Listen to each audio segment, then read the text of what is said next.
Un saludo muy especial para todos nuestros lectores de quienique.com. Nos encontramos en este momento con Elvira Cuervo de Jaramillo, una invitada muy especial que nos hablará sobre el Festival Internacional de Historia que se llevará a cabo en Villa de Leyva. Elvira, bienvenida a quienique.com. Muchísimas gracias.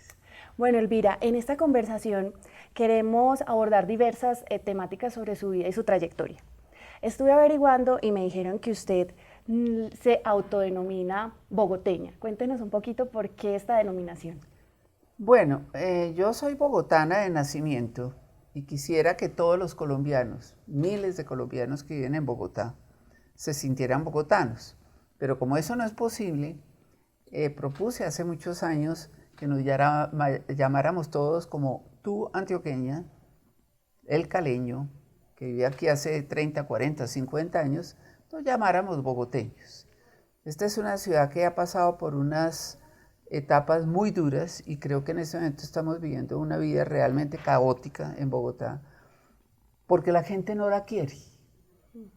Cuando uno va a Medellín, cuando uno va a Cali o a Barranquilla, ve que el ciudadano quiere su ciudad. Lamentablemente en Bogotá, como es tan variopinto la concurrencia de gente, que ninguno se siente perteneciente a la ciudad de Bogotá. Hace muchos años, cuando yo hacía política, me reunía en los salones comunales o en casas a preguntarles de dónde eran. ¿Sí? Me decían, no, yo soy de Buga. Y ahora, bugueño. Decía yo, esto es increíble, llevan 20 años y todavía no se sienten bogotanos. Hay una falta de identidad muy grande. Elvira, cuéntenos, usted cómo conoció este camino de la cultura y cómo emprendió todo este trabajo maravilloso que usted ha hecho por la cultura del país. Yo quedé huérfana, soy hija única, muy chiquita, y mis tías solteras, hermanas de mi papá, me criaron. Una de ellas era Teresa Cuervo Borda, a quien en ese momento estaba directora del Museo de Arte Colonial.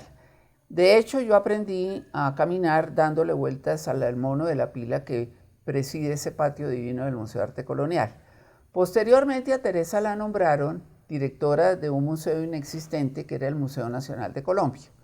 Allí escogieron el panóptico para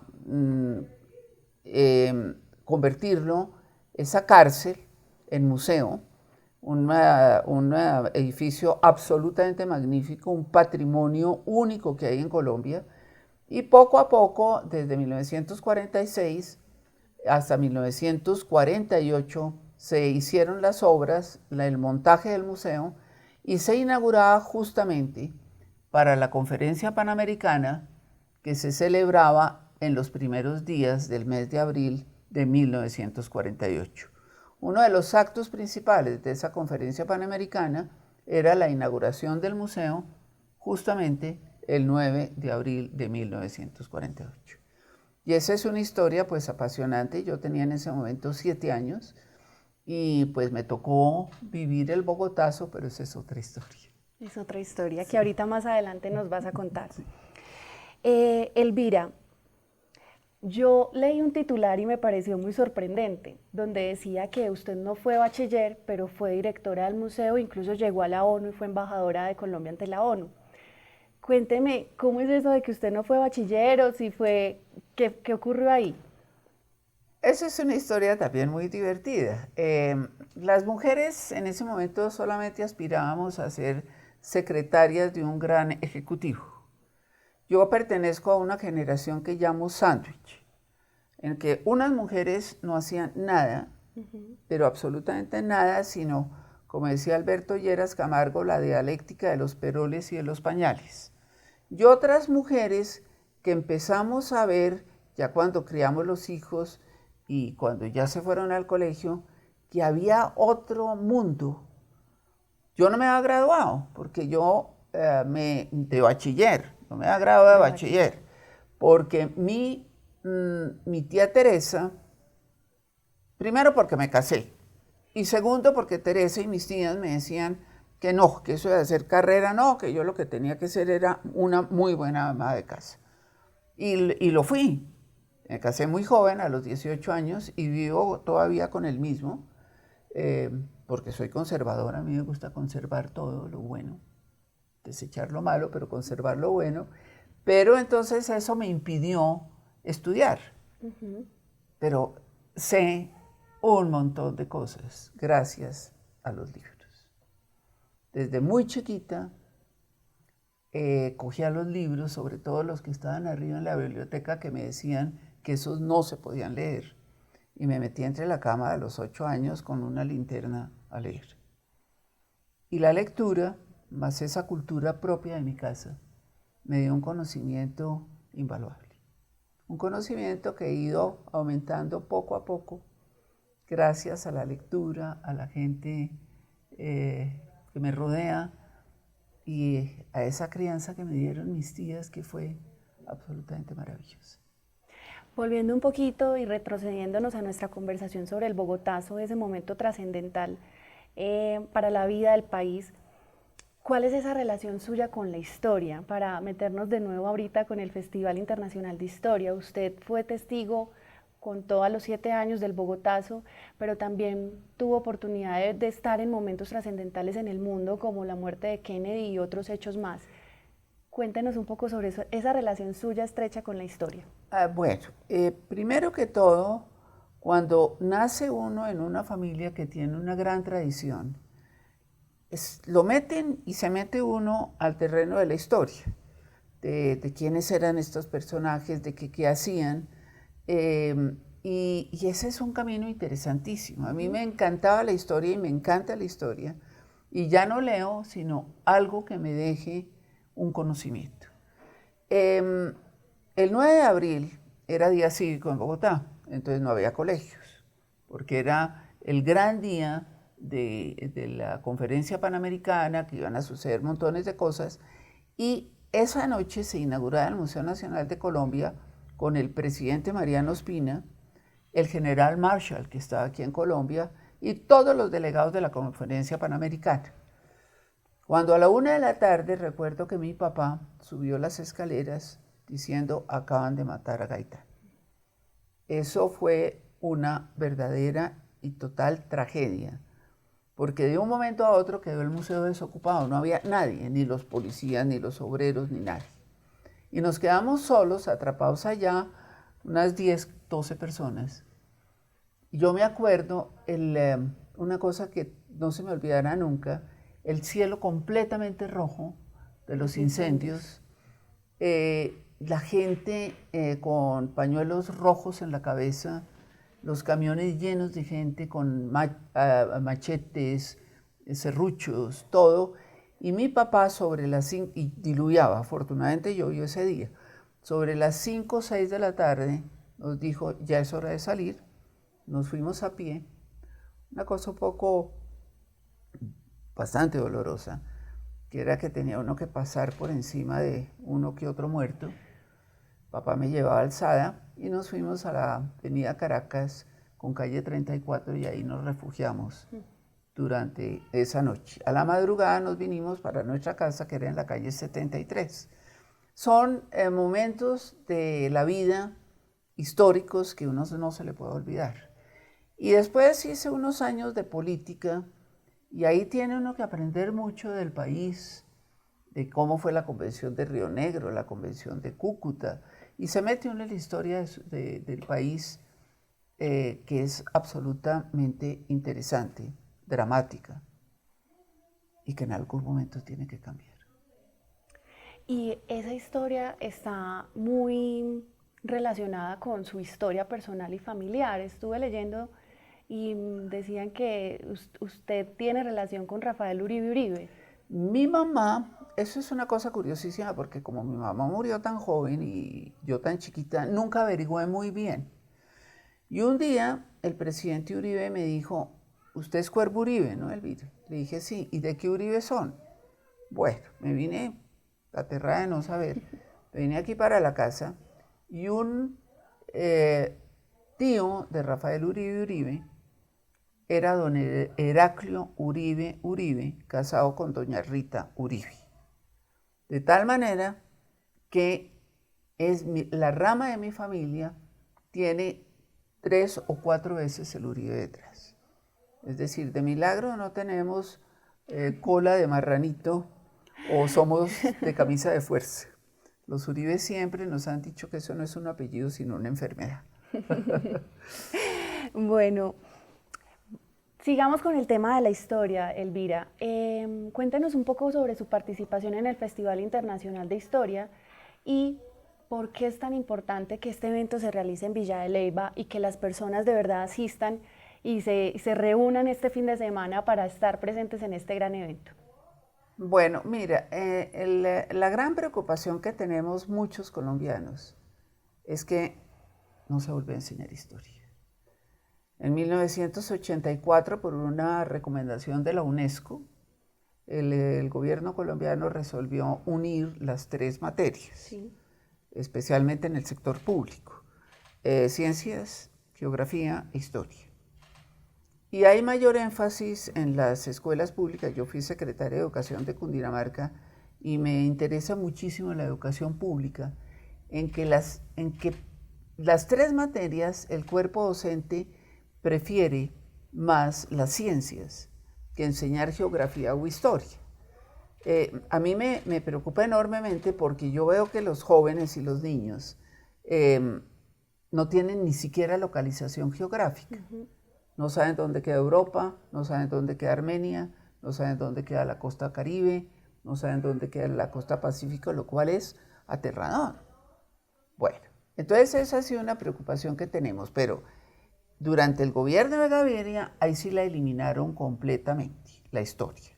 Geografía están enseñando y ciencias sociales, pero la historia solamente en los colegios privados, Sí. lo cual produce además una brecha de conocimiento para las universidades o para las carreras aterradora. Y un país que no conoce su historia, como dice la manida frase, tiende a repetirla. Entonces, este festival yo me vinculé porque me pareció muy interesante que algunos académicos, tanto nacionales como internacionales, mostraran qué es la historia de nuestro país. Hay que ver lo que es países cercanos a nosotros, como Ecuador, México, Guatemala, Perú, la identidad, el aprecio, el orgullo que sienten por su historia. En Colombia no tenemos ni idea para dónde vamos. Y ese es un fenómeno que ha producido unos efectos muy negativos para el país. Y en este evento, específicamente, ¿en qué la veremos usted? Me estaba hablando que vas a participar en la exposición de un libro. Es un libro escrito por la doctora Mariela Vargas que a mí me tiene absolutamente sorprendida porque es una historia novelada sobre la época prehispánica. Y es muy conmovedor porque al final uno entiende por qué somos así. La conquista fue realmente un espanto, lo que fue la conquista española. Cómo acabó con las costumbres de nuestros antepasados indígenas, cómo acabaron con toda una composición social que tenían, que era unos estados comunitarios, unos pedazos de Colombia comunitarios, cómo los despojaron de sus tradiciones, de sus tierras.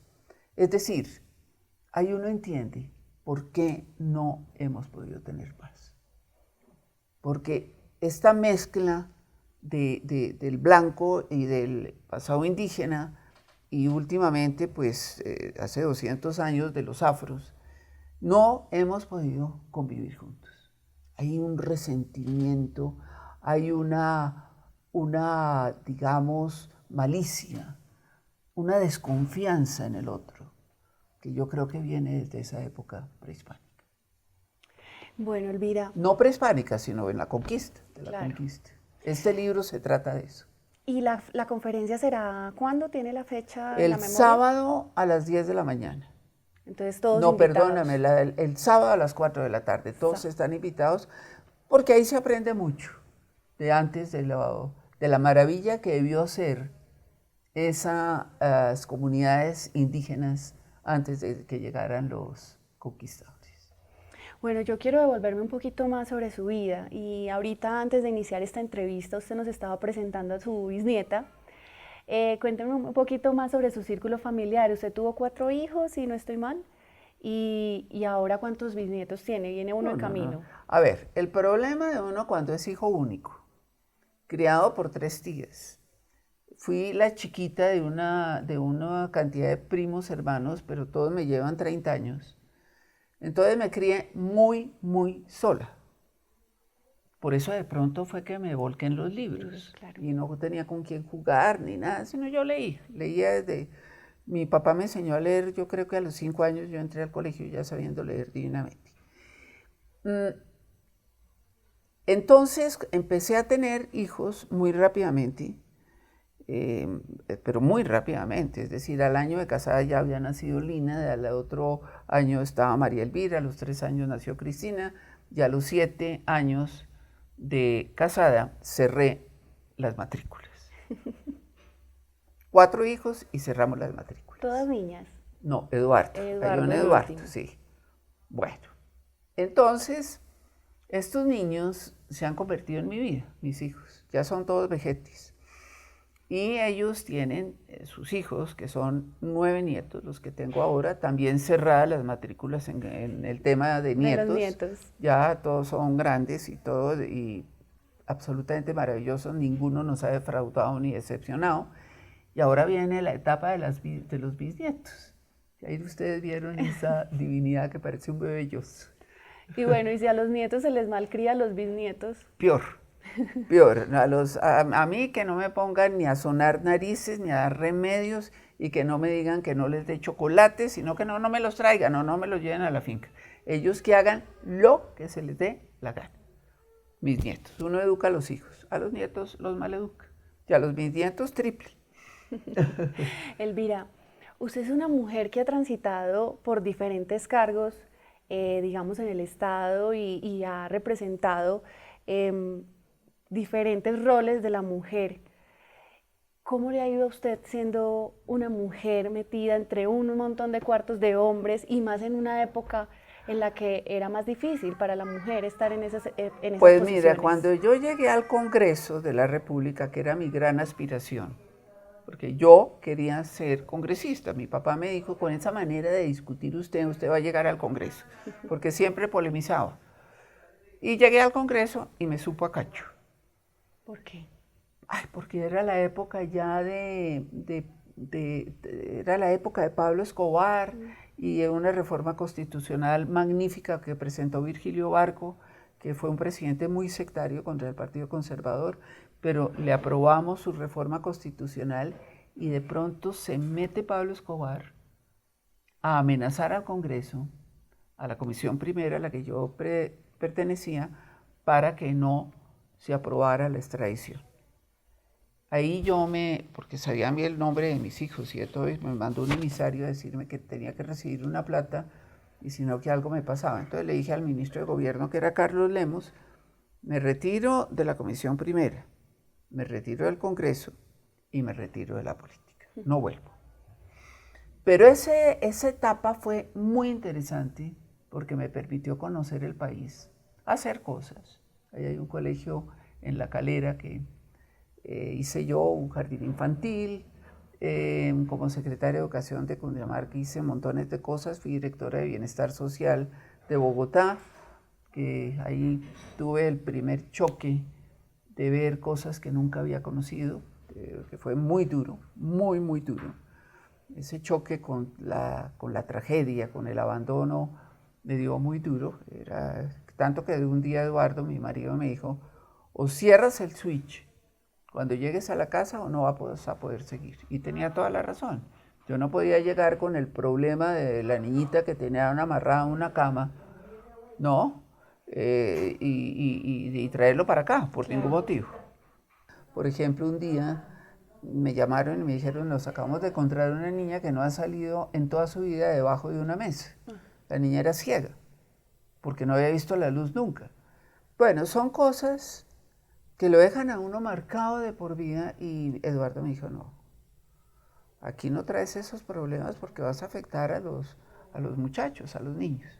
Fue una época dura, después fui secretaria de Educación de Cundinamarca, después por la buena labor, incluso el MOIR me apoyó en esa época y llegué 3 veces a la Asamblea de Cundinamarca y una vez a la Cámara de Representantes. Y ahí se acabó mi aspiración política. A los 2 años me nombraron directora del Museo Nacional. El presidente, que era César Gaviria, me habilitó por mi trayectoria y por mi conocimiento y como había ocupado cargos directivos y la función pública, me habilitaron mi conocimiento para que fuera directora del Museo Nacional. Con reconocimiento que después hizo también el ministro de Cultura, el Ministerio de Cultura, el presidente Uribe, para que fuera ministra. Primero viceministra y después ministra. Esa es la historia de una no bachiller, mujer. Tú me preguntabas que si yo había sido difícil. No, yo nunca sentí una discriminación por parte de los hombres, nunca. Nunca la he sentido. Incluso hoy en día tengo muchos más amigos hombres que mujeres. Como que el conocimiento es respetable. No sé cómo aprendí, pero aprendí. ¿Y nunca tuviste la oportunidad de hacer un pregrado, un honoris causa, te lo entregara a una universidad? No. Hay un hándicap en la vida de uno que es ser conservador. Sí. Este país es muy liberal y los honores a los conservadores no nos los dan. Ese es uno de los grandes impedimentos, más que ser mujer, ser conservadora. Ser conservadora. Sí. Elvira, usted me mencionó algunos cargos de gran importancia pues, para la vida política del país, pero especialmente dice que usted quiere mucho el trabajo que realizó como directora del Museo Nacional. ¿Cuál cree que usted fue el mayor logro que usted tuvo en esa posición? Bueno, primero que todo, el mayor logro fue armar un equipo absolutamente comprometido con el museo. Un equipo divertido, creativo, trabajamos delicioso. Y trabajar con ilusión, eso que se levanta uno con ilusión de irse al trabajo, es muy gratificante. Ahí nos metimos a hacer cosas, porque no fue una labor mía, sino del equipo, cosas grandes, pensar en grande. Lo primero que trajimos fueron las esculturas de Henry Moore, uno de los más importantes escultores del mundo, en un avión de la FAC. Bueno, una hazaña brutal porque eran unas esculturas monumentales. Trajimos a Humboldt, bien de Alemania. Trajimos a Picasso, obras originales de coleccionistas privados de los Estados Unidos, de Francia y de España. Trajimos a los guerreros de terracota, los arcángeles de Bolivia, 2 exposiciones fantásticas con todas piezas clásicas del Japón, del Imperio del Japón. Los guerreros de terracota creo que fue el granito, pero también vino el señor de Zipán de Perú, que fue la primera y única vez que lo dejaron salir del Perú, por el prestigio que tiene el Museo Nacional.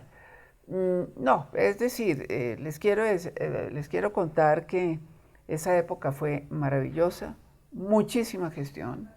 Tuvimos que hacer gestión por todas partes del país. Yo me acuerdo pasando la Totuma en Antioquia, en tu tierra, con el sindicato antioqueño, con todos los grandes magnates allá, pasaba la Totuma y me daban. Y en la costa, con los cementeros, y aquí en Bogotá, con banqueros, con todo. Es decir, cada exposición, si hubiera sido con el presupuesto del Museo Nacional, no hubiera podido hacer ni una exposición de estampillas. No, había que salir a pasar la Totuma y me fue muy bien. Y esa fue para mí la etapa más agradable de mi vida, en la que pude demostrar que se podían hacer cosas grandes para Colombia. Museos, como dice hoy el periódico de la exposición que tiene en la Plaza de Bolívar, que hay que traer los museos a Colombia para que la gente que no puede ir a los museos pueda ver las grandes obras de arte, con la diferencia que lo que hicimos en el Museo Nacional, todo era auténtico. Incluso una exposición de Egipto que fue muy visitada porque el museo cuenta con una tumba de pie, una tumba del siglo VI antes de Cristo, donada por el Museo de Brooklyn al Museo Nacional de Colombia, y alrededor de esa tumba hicimos una exposición excelente. Y como ministra, Elvira, usted también hizo un trabajo muy importante en llevar la cultura a los lugares más vulnerables y de pronto a los estratos socioeconómicos que normalmente no tienen como acceso a museos o actividades, digamos que a veces se creen que es solamente para las élites. Mira, hicimos en el ministerio, se recorrió prácticamente todo el país. Y a través del Museo Nacional hacíamos exposiciones itinerantes para mostrar obras del museo. Unas que no pueden salir porque el tema de los seguros es complicadísimo y uno no se puede arriesgar a que se dañen o se pierdan. Pero sí mostramos algo de la historia, Nariño, Bolívar, Policarpa Salabarrieta en el momento que cumplió 200 años de fallecida.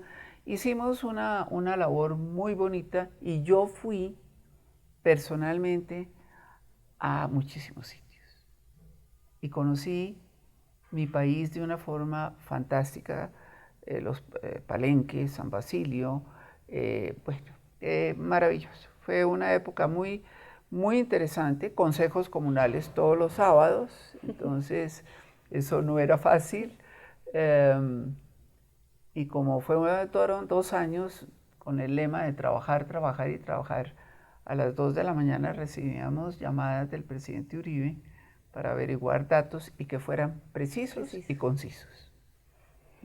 Bueno, no quiero dejar terminar esta entrevista, Elvira, sin preguntarle por otros 2 personajes de la historia del país, Álvaro Gómez Hurtado y Gabriel García Márquez. ¿Qué significaron para usted? Con los dos, una amistad entrañable. Yo puedo aseverar que Álvaro Gómez Hurtado fue uno de los grandes estadistas que tuvo Colombia en el siglo XX. Un hombre extraordinario que lo mismo hablaba de cómo se debía cosechar la papa, de cómo se debían hacer unos buenos huevos revueltos, a cómo era la composición que él creía que debía tener Colombia. Un político honesto, vertical, que nunca dejó de pensar en grande para Colombia. Y por ahí hay unos videos que están circulando. Era un hombre de mucha avanzada. Fascinante. Fascinante era Álvaro Gómez. Lo mataron en la misma década de Galán, pero parece que no lo hubieran matado, nadie lo menciona. Los grandes muertos en este país, los importantes fueron Gaitán, que evidentemente lo fue, Luis Carlos Galán, de quien fui también muy amiga, pero Álvaro Gómez no. Álvaro Gómez está olvidado. Y hace falta recordar todo su legado. Ave María. Ahí están editoriales, por ejemplo, con relación a la droga, a lo que estaba pasando con la Corte Constitucional, que es exactamente lo mismo. Él fue un profeta de lo que está pasando en Colombia. Él dijo alguna vez, se necesita por lo menos 20 años más y 20.000 muertos más de Colombia antes de que se legalice la droga. La única forma de salir de este horror es legalizando la droga, decía él hace 25 años. Y yo lo creo así. Y Gabriel García Márquez, a ver, eso es muy divertido porque yo estaba en México, mi hijo vivió varios años en México trabajando, y de pronto un día en el apartamento de él llaman, en el apartamento me dijo que la necesita el señor Gabriel García Márquez, me dijo la muchacha, la mexicana, que se llamaba Magdalena. Le dije, ay, no me tomes el pelo, Magdalena. Me dijo, no, que sí, un señor Gabriel García lo necesita. Bueno, muy bien. Pasé al teléfono y era, evidentemente, quiero conocerla. Dije, esto debe traer a alguna cola por detrás. ¿Dónde está? Voy, maestro, claro, dígame dónde voy a su casa. Yo tengo facilidad de ir desde aquí. Me dijo, nada de eso. yo voy a la suya. Obviamente, México, que es una ciudad muy enrevesada, muy alrevesada, se perdió. Y entonces llegó a una de esos como estaciones de policía y dijo, quiero esta dirección. Y entonces le dijeron, no, pues maestro, nosotros lo llevamos. Cuando ¿qué veo? Que llega García Márquez en una patrulla de policía. Y la patrulla se quedó ahí. Nos tomamos sendas botellas de vino blanco, hablamos de todo lo habido y por haber. Pero además yo soy García Marquiana, ¿no? Claro. Me he leído todo lo de él y obviamente estaba sorprendido de que yo supiera tanto de él. Nos volvimos muy buenos amigos y obviamente lo que me quería pedir era que le restaurara su casa natal, lo cual empezamos a hacer ese proyecto. Yo lo dejé hasta los planos aprobados, pero desafortunadamente fui 5 veces a México y varias a Cartagena a que él me revisara si el cuarto de la abuela, si era así, si no sé qué, el mobiliario con Alberto Abello, el gran profesor que está ahora dirigiendo la fundación, hicimos el guión, dijimos que era lo que se había que comprar. Lamentablemente, la arquitectura quedó mal, porque no quedó la casa bananera, que es de doble caída, de teja de zinc y de madera, de grandes cosas, de grandes tablones de madera, que así eran las casas bananeras, la sofisticaron, la pusieron blanca, con un techito como así, quedó como un chale suizo. Y eso, pues al maestro afortunadamente, yo creo que ya no cayó en cuenta cuando lo llevaron, pero no le debió gustar.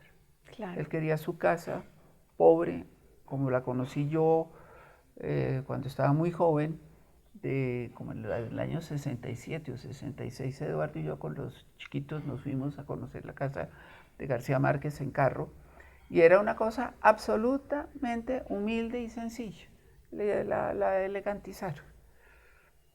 Pero sí fue una relación muy estrecha. Conseguimos para el Museo Nacional la donación de los libros de él, he traducido a varios idiomas, y bueno, sí, una amistad que creo yo que fue fugaz, porque ya después él se empezó a enfermar y ya no quería recibir a nadie y nos perdimos. Pero entonces usted lo conoció ya cuando era Gabriel García Márquez, el Nobel, cuando ya estaba en la cima de su carrera. En la cima de su carrera. Y se convirtió en muy buen amigo de mi hijo y de su señora, y los invitaba a desayunar juntos y se iban a almorzar juntos. Que mi nuera, que la llamo Ciera, es simpatiquísima costeña, y se hicieron amiguísimos ellos dos, y Eduardo también.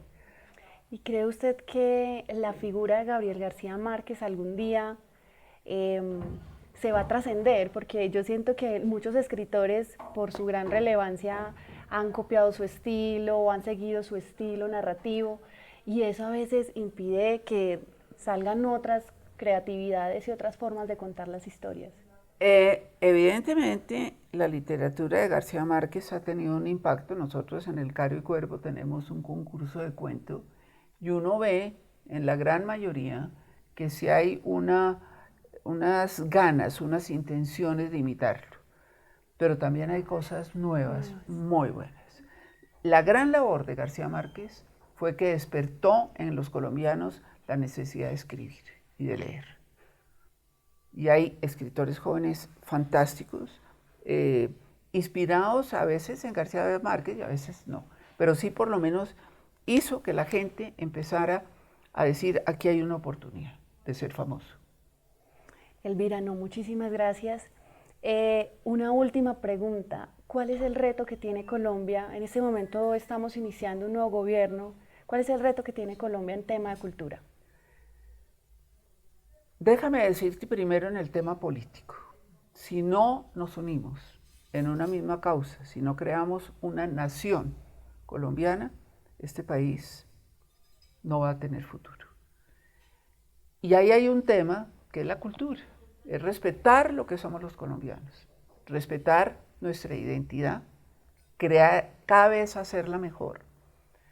Y saber que somos diferentes, es que somos costeños, somos chocuanos, somos antioqueños, este país es muy diferente en el hablar, en el Caro y Cuervo lo hemos establecido, muy diferente en el sentir, muy diferente en la comida, muy diferente en el trato. En el momento en que nos reconozcamos como los olmecas, los zacatecas, los aztecas, que todos se reconocen como nación, como Colombia, ese día culturalmente estaremos adelante.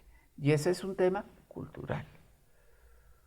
El no aceptarnos las diferencias es un tema no educativo, no geográfico, es cultural. Y ese es el gran valor que ha impuesto el presidente Duque para que la cultura, las industrias culturales son todas las industrias donde nos unimos. Un coro, hay de todos. Un baile, hay de todos. Una orquesta, son todos. Todos los colombianos. Son grupos que se dedican a algo. El teatro, por ejemplo. Ahí hay un potencial enorme cultural para unirnos, para reconocer las diferencias, para reconocer nuestra diversidad y para querernos. Elvira, de nuevo muchísimas gracias por abrirnos las puertas de su casa y por abrirlas también a los lectores de quienique.com. Y a ustedes no olviden seguirnos en nuestras redes sociales, estamos en Twitter, Instagram y Facebook como quienique.com. Quienique.com, el placer de saber, ver y oír más.